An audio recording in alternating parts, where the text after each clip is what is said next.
everyone, and welcome back to my channel. I'm Mel, Wordy Stitches, here on YouTube and on Instagram. And if you don't follow me on Instagram, then go over and give me a follow, because that's where I'm posting pictures of my whips and things more regularly. But for those of you who are new here, then hello and welcome, and I hope that you enjoy the video. And for those of you who have been here for my whole 6 other videos, then welcome back and thank you for joining me again. This is my Flosstube, which is a channel about mostly cross stitch, some other crafts I do, other embroidery, knitting, sewing, crochet, but today mostly about cross stitch and I think one little embroidery thing. So yes, that is the corner of the internet you have wandered into. If you're not into cross stitch, then you probably need to wander back out again. But anyway, let's get on with it. It is Friday the 1st of April here in Melbourne, Australia, and it is a sunny but slightly chilly day. It's been, I think, 3 weeks since my last Flosstube, which is a little bit slack, but had a few things on the weekends that just made it hard to film one. So I thought I would film today, Friday afternoon, and get organised that way. So yes, I actually got to go to a friend's birthday party. Quite a few of my friends have had significant birthdays in the last 2 years, and to a woman, they've all fallen within lockdown period. So it was pretty exciting to have a face-to-face birthday party. It sort of felt like it was both weird but also good that, you know, things are starting to get back to normal. And next week I actually have tickets to Hamilton, which has just opened here in Melbourne. So I'm also looking forward to that, going to some live theatre. I can't tell you the last time I went to live theatre. It would have been in 2019, and that's a long gap for me because I quite like theatre and ballet and those sorts of things. But anyway, that's enough about me, and let's start talking about the cross stitch. So let's start with some finishes. So I think the last time I had just maybe started this whip. So this is Smash the Patriarchy by, I think it's Cross Stitch with Art. I'm having a blank. I will put the text in if it's not. So this was my whip go piece for March. Don't even know what month it is. How can it be April already is basically what my brain is saying. Yeah, so this was my whip go piece for March. My other whip go call for the month I had already finished, and because I had a bit of a busy month, I decided to give myself a break and not substitute anything. So I only had one whip go project, so that was that one. I have a few of others of her patterns. She's a Ukrainian designer and has some cool things.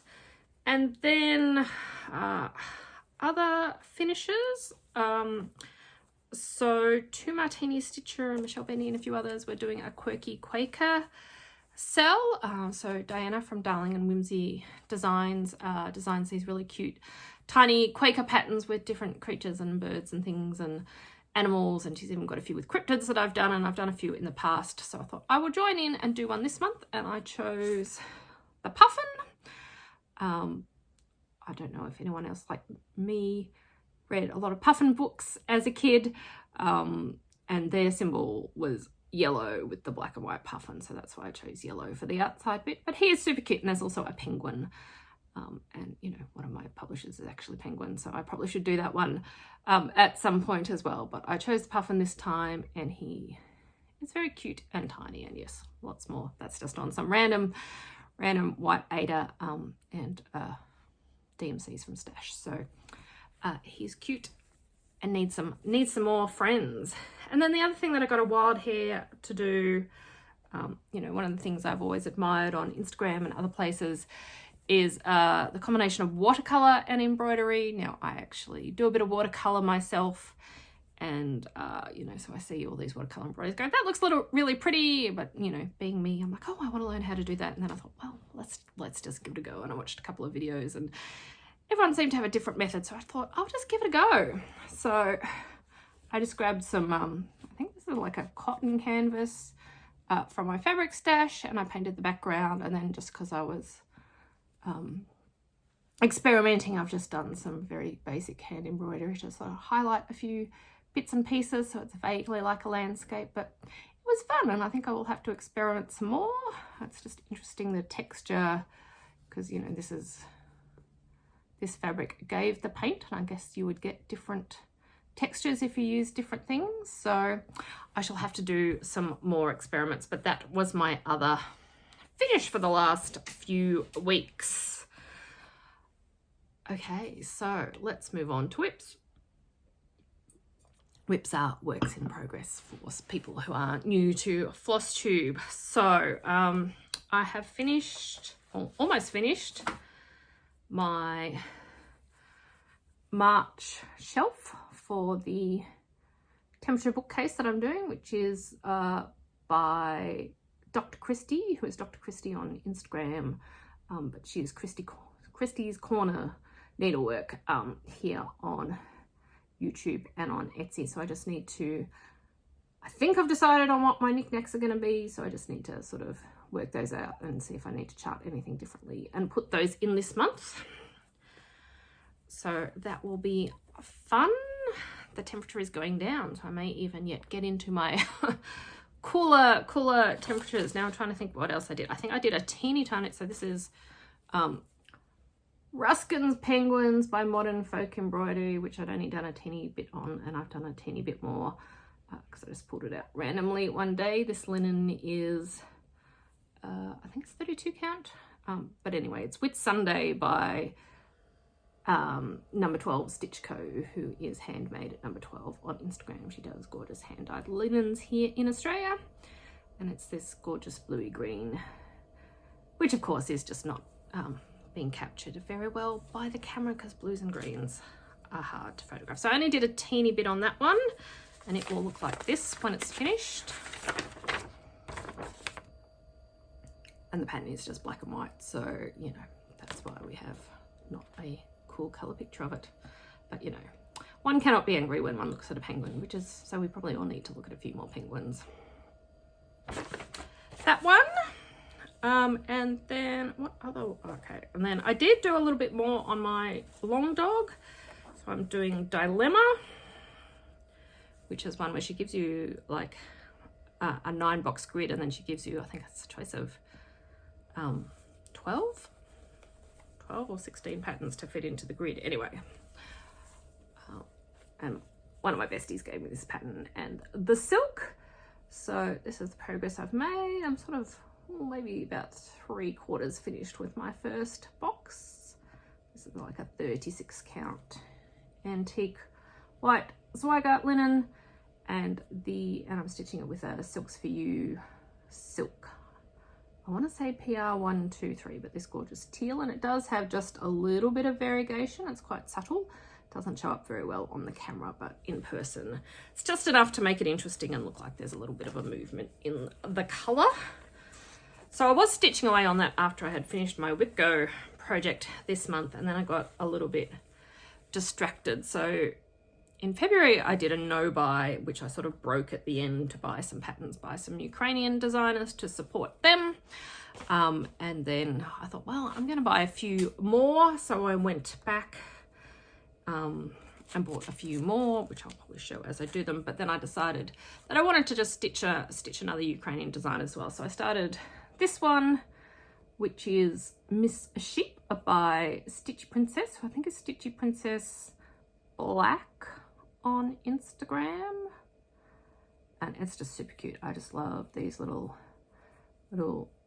sheep creeping around the border. My brain keeps singing spider sheep, you know, too much pop culture, and I'm weird. And then I just love this sheepy girl with her wild curly hair.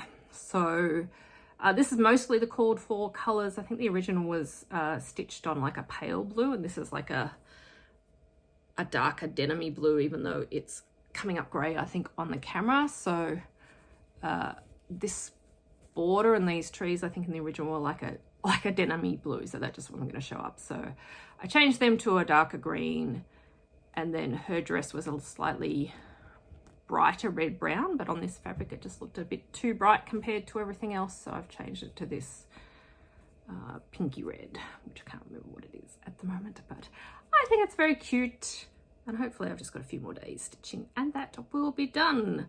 I have to finish it into a pillow or something because it was a bit of a tight fit. This is just a piece that I got from a grab bag from number 12 Stitch Co. So, but I thought she'd look good on the grey. But yeah, there's not a lot of fabric on either side. There's about an inch, inch and a half. So she'll probably have to be a pillow or a flat fold or something rather than a framed, unless I sew some extra fabric to the edges. But she's not very big, so that is fine. And I think that is all my whips. I won't show you my Atlantis by Owlforest Embroidery, which is my other ongoing whip, because I don't think I've stitched anything since I showed it to you last time. So, as I said, in February I did a no-buy. I'm pretty much stuck to that to the end. I think I probably said last time that I was going to attempt to continue the no-buy, but I don't think I succeeded very well. I haven't done too badly, but I have bought a few things. So we'll talk about haul, but first, before I forget, let's talk about Happy Mail instead. So I think last time I was talking about favourite releases from market, and I said that mine was Moggy Manor by the Blue Flower, and then I was watching one of her YouTubes shortly thereafter, and she had a giveaway, and I won a copy of Moggy Manor. So I'm super excited about that, because look at that. Kitties, birds, fish, koi fish in a pond. This is really cute. So it's added to the list of immediate radar larger samplers that I should start, but I need to finish Ruskin's penguins before I pick another one of these. But thank you to Janine, that was very generous of you, and I'm very excited to stitch this. Moggy Manor by the Blue Flower, Janine McGowan. But other haul, hang on just 1 second. Back again, I realized I had left something in the other room that I wanted to show you. So first bit of haul. Now I have been doing, or did do, because it's now the 1st of April and it's over, on Instagram, there was a monthly challenge called Common Threaded Stitcher, which is run by Kea from Kea Bee Quilts and a few other people, and it's just a series of daily prompts. So I've been doing that this month just to help you get to know other stitchers on Instagram. It's been lots of fun, and seeing everyone's beautiful work and you know, floss storage and other things that they have. We're being stalked from behind by my cat. She's just there, so hopefully she's not going to knock over the camera. Vespa, go on. Hang on 1 second. Come here. Oh. Let's do this. Say hello. Hello. Yeah, she looks thrilled, doesn't she? Hey, you want to get down? Good. All right. Hopefully that has nipped the kitty exploration. I cannot talk. It's Friday. Exploration in the bud. But okay, common threaded stitches. So they have prompts, and you know, you show your whips and your favorite things and patterns you want. And one of the prompts was needle minders. Now, I've always liked magnets and things and collected those. So when I moved into doing a bit more cross stitch and discovered needle minders, I have collected a few of those. And I think when I did my post, I said that I had gotten most of mine from Ginger Stitch and Itchy, is it Itchy Stitchy? Inchworm Designs. Itchy Stitchy is an online crossword store here in Australia. Inchworm Designs on Etsy, because, you know, needle minders are only little and it doesn't really make sense to pay postage to get them from overseas. And I thought to myself, we should have another look on Etsy and see if a few more needle minders have popped up, or needle minder designers. And I did find a few others, which was nice. And so I ordered this one because everyone needs a happy little whale. Look, he's so cute. She's so cute. Happy little floral whale. And it's wood, so it's nice and light. So that one is cool. That will go with my collection. I may swap my Ruskin's penguins to that one, so we have a sea creature. And then I was looking at my linen stash and thinking that I was getting a bit low, which is probably, you know, not true, but I ordered some more linen from Nicola, because she said that she'd done a shop update and we had to go and look. So I've got this, I think this is all 36 count. So this is Decrepit, which is quite a mottled, I think it's probably one of her most mottled, aged looking linen. So I have to find some cool oldie schooly thing to go on that. And then I got some cocoa dust, which is, like, I see it as a pale dusty pink, but it's got some brown, a little bit of brown to the tone. So yeah, it's pinker than it's looking, but yeah, it's a hard, it's like a dusty ballet tights. Let's think of it as dusty ballet tights. And then she had a new color, which is called Gay Time. Now in Australia we have, and have had for a long time, there's a ice, what do you call it? We call them icy poles, but ice cream bar called Golden Gay Time, which is sort of an iconic thing. So this is, again, it's slightly pink, slightly pale cocoa, caramelly. Hard to describe, and it is not really showing up there, but it's very pretty. I got a larger bit of that because I think that'll be a nice neutral for lots of things. And then because I've been stitching with my Nerge lap stand a lot now, and my Nerge lap stand doesn't fit Q snaps, so I'm hoping to get another lap stand that does. I have a Lowry stand and I do use that sometimes. It just doesn't, like, I've got like a couch with an ottoman, and because of the angle I sit on the ottoman, the Lowry doesn't quite fit neatly with where I sit and want to stitch. So I've just been using the Nerge stand with I've got a clover embroidery hoop, which I use for most things, like an 8-inch hoop, but I thought, oh, maybe I'll look and see if there's a big one. There's not a bigger clover hoop, but I saw some people, someone on a floss tube was showing some nice sort of rounded, cornered, rectangular, square wooden frames, and I think they're Hardwick. Is it Hardwick Manor frames, which in Australia are quite expensive at the moment.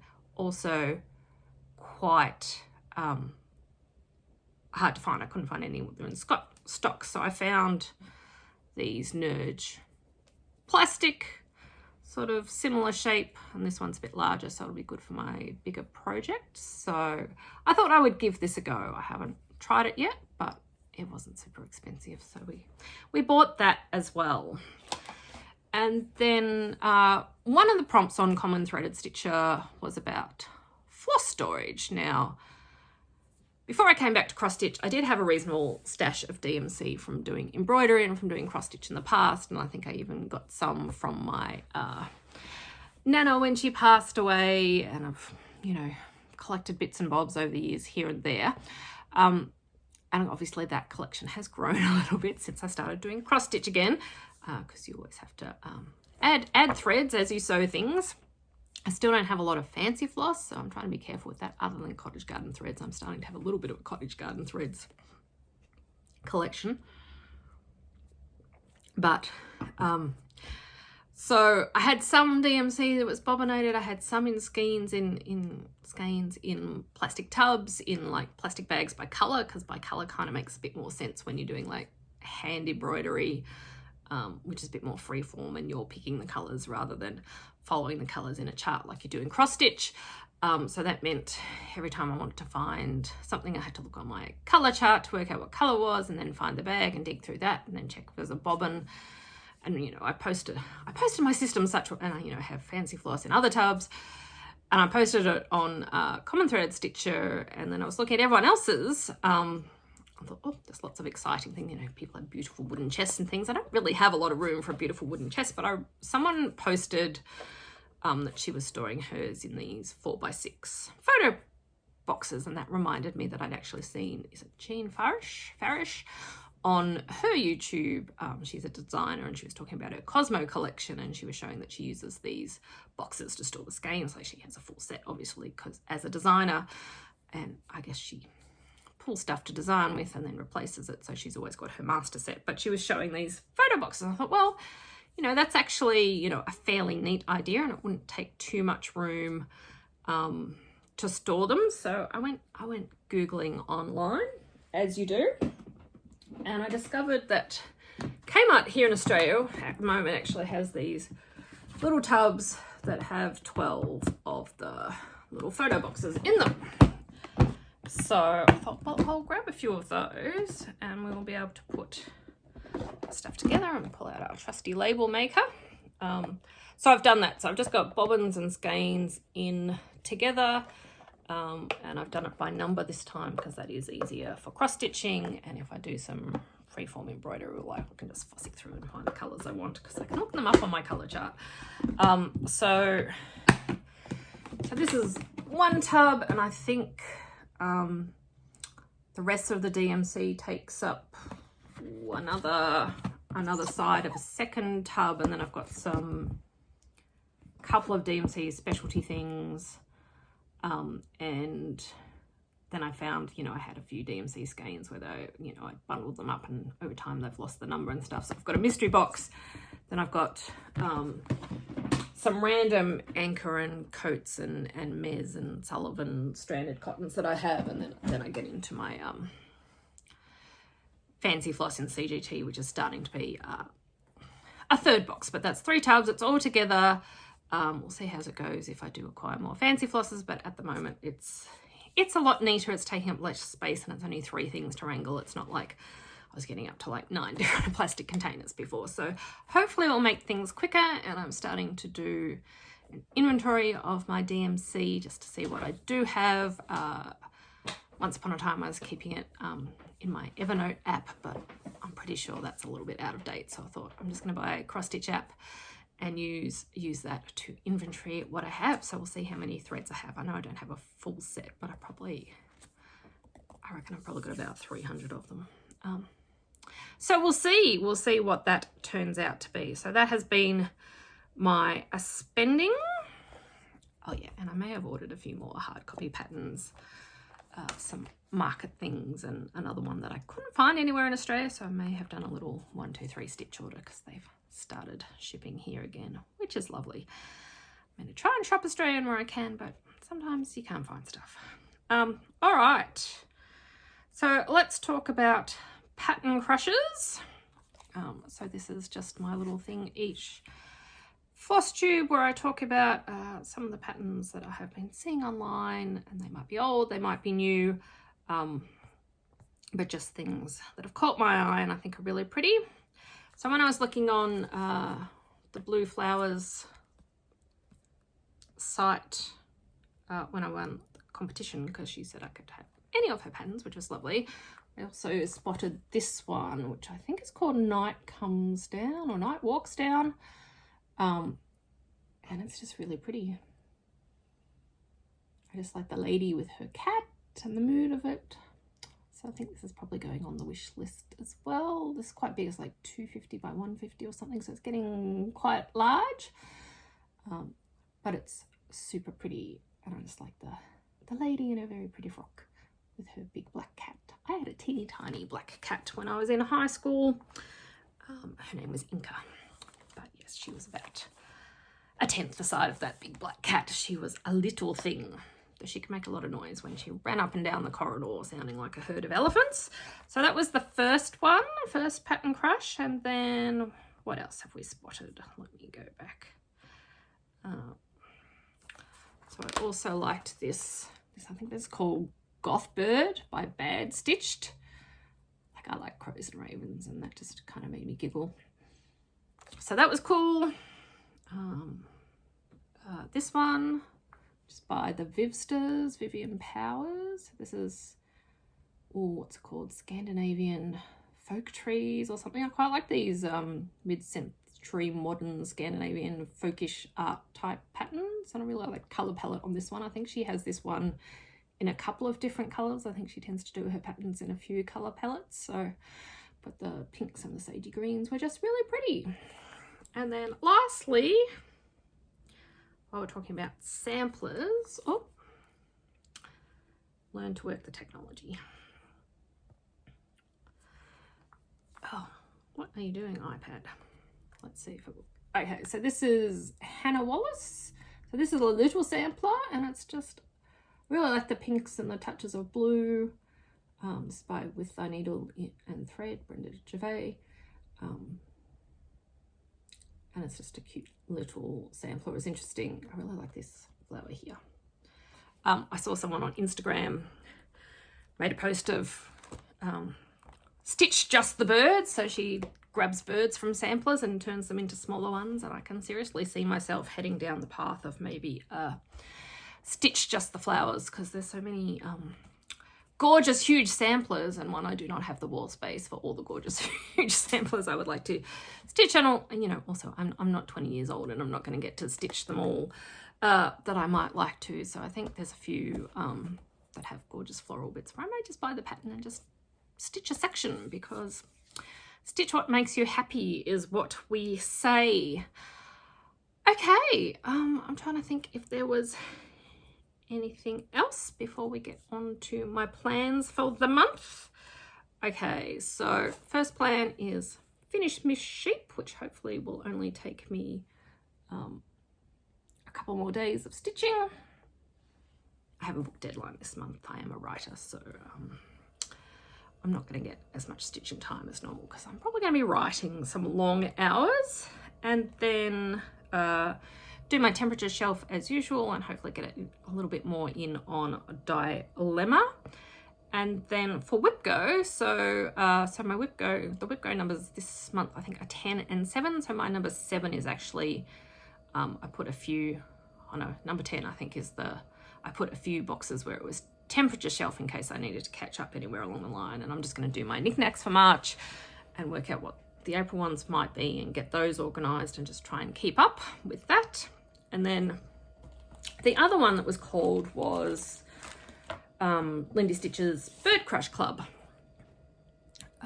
So I'm going to do one of her patterns. Now, sadly, she wasn't able to internationally ship for ages, and then shipping opened up. So I got my first, internationally she was shipping them 3 at a time. So I got my first installment, and then I got an email saying, they've kind of doubled the postage cost, which is making it a little bit too expensive. And I think she said she's going to release the patterns sometime in the future separately, so I think I will just have to wait for those, because crazy postage ruining it for everyone. But this so March's bird is this broad-billed hummingbird, and this is the pattern.